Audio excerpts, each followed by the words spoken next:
বৃহস্পতিবার পবিত্র রাতে কেউ যদি এই দোয়াটি 100 বার পরে কোনো দিন পৃথিবীর কোনো মানুষের কাছে তার হাত পাততে হবে না।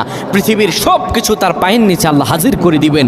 দারিদ্রতা থেকে মুক্তি দান করবেন, বিপদ আপদ থেকে মুক্তি দান করবেন, তার সম্মানকে সুউচ্চতা দান করবেন, অসুস্থতা থেকে দূরে রাখবেন।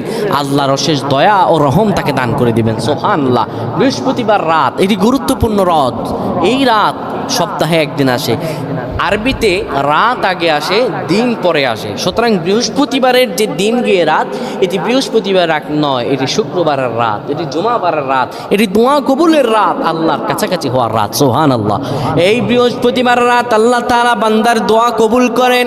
কেউ যদি বৃহস্পতিবার রাতে ঈশা নামাজের পরে পবিত্র হয়ে ইয়া হাইয়ু ইয়া হাইয়ু ইয়া হাইয়ু ইয়া রফিয়ু ইয়া রফিয়ু ইয়া রফিয়ু এই দোয়াগুলো পড়তে পারে 100 বার, আল্লাহ রাব্বুল আলামিন তার